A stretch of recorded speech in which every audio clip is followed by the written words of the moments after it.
Salut les compagnons. Aujourd'hui, je vais vous donner 3 règles pour réussir tous vos side projects. Pour moi, un projet secondaire est un projet en marge de ton activité principale. Typiquement, tu développes pour un employeur la journée et tu codes ton projet top secret d'app qui te donnera ta liberté financière le soir ou le week-end sur ton temps libre. Ou alors tu as tout simplement envie de découvrir une nouvelle techno par plaisir et tu fais ça entre midi et 2. Et avant de te donner ces 3 conseils, j'aimerais te dire que mener des projets secondaires est une très bonne idée. C'est tellement enrichissant, tu peux découvrir des tonnes de choses qui vont te faire plaisir, te permettre de changer d'air aussi peut-être dans le quotidien qui peut devenir lassant par moments.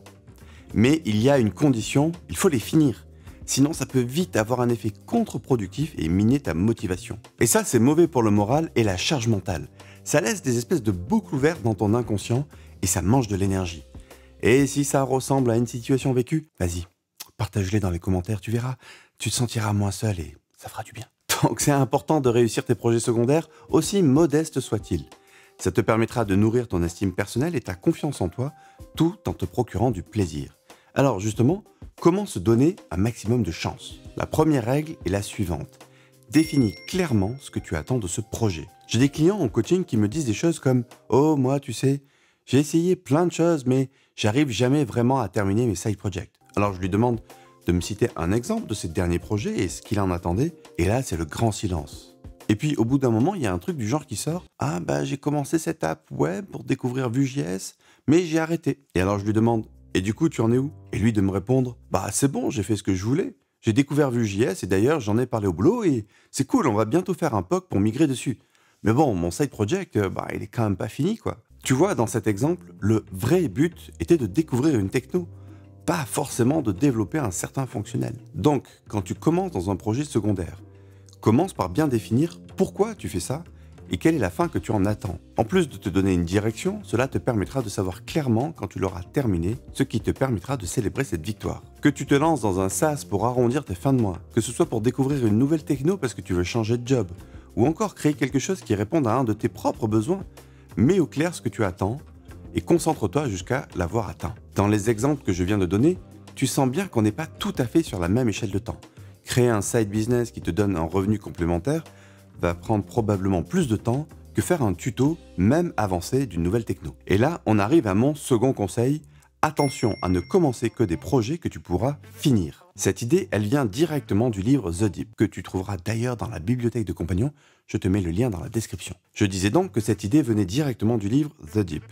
En gros, si tu veux percer dans ce que tu fais, Seth Godin te conseille de ne te lancer que dans des projets dans lesquels tu es prêt à investir assez pour traverser les difficultés et les mener à bout. Donc paradoxalement, autant je t'invite à mener des side projects, autant je te recommande de les limiter et d'en démarrer très peu, ou alors de bien les finir. En fait même, je te recommande de ne travailler que sur un seul à la fois. C'est pourquoi il vaut mieux découper un gros objectif en plus petits objectifs. Par exemple, avec Artisan Développeur, quand j'ai démarré, je m'étais fixé comme objectif de vendre une première formation.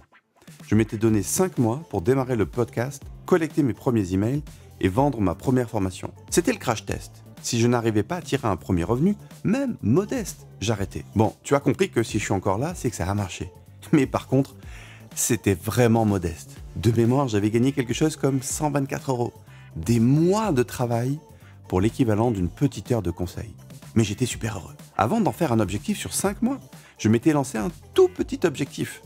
Et tu seras probablement surpris d'apprendre comment a démarré le podcast. Je me formais au marketing et j'avais très envie de lancer un podcast.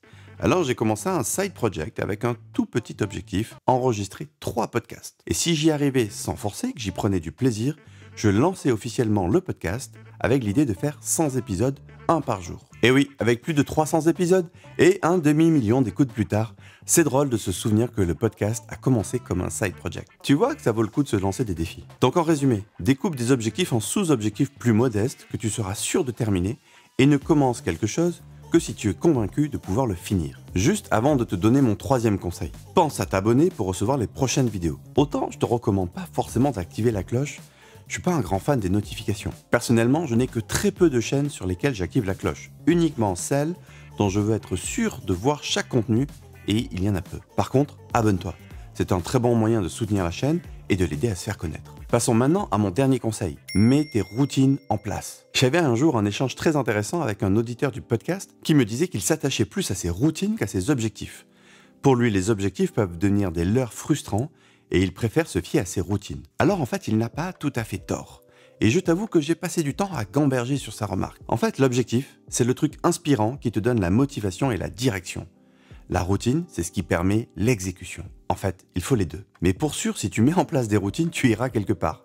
Peut-être pas là où tu l'avais imaginé, mais tu avanceras. Alors que de grands objectifs qui ne sont pas suivis d'action ne mènent nulle part. La vertu majeure de la routine est qu'elle te permet de traverser les moments de doute et de démotivation. Tu vois là, au moment même où j'écris cette vidéo, j'étais vraiment, mais alors pas motivé du tout, mais pas du tout, genre pas du tout. Par contre, je sais que si j'écris tous les jours au moins 1000 mots, alors je fais progresser mon business et je peux me coucher tranquille. Et ce soir, je n'avais rien écrit de la journée. Je viens de coucher ma petite dernière, il est 21h30. Je suis encore à plat en train de digérer mon repas. Je me masse la tête pour faire passer cette barre que j'ai depuis le matin, après cette affreuse nuit à être réveillé toutes les heures. Tout mon corps me dit « va dans le lit ». Pourtant, j'avais très envie d'écrire ces 1000 mots.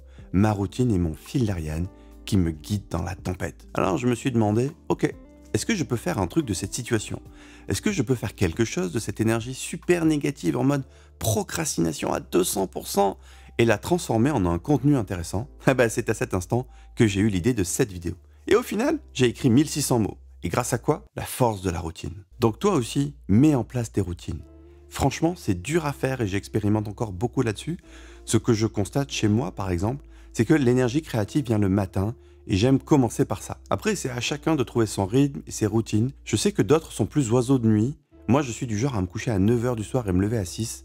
À toi de trouver ton rythme. En tout cas, les routines que tu mettras en place conditionneront ton succès. Et là, franchement, je sais pas si je le dis plus pour t'aider ou me botter le cul à moi-même. Bon, après, on va pas se mentir, il y a des milliers de raisons pour lesquelles tu peux galérer à mettre tes routines. Et justement, c'est là tout l'intérêt de faire appel à un coach. Donc, si ça t'intéresse qu'on travaille ces choses-là ensemble, viens découvrir l'accélérateur de carrière, je te mets le lien dans la description. Et si tu te demandes à quoi peut bien servir un coach, je t'invite à venir découvrir la vision du rôle de coach dans la vidéo qui devrait bientôt s'afficher. Merci pour ta confiance, j'espère que ça t'aura été utile et je te dis à bientôt.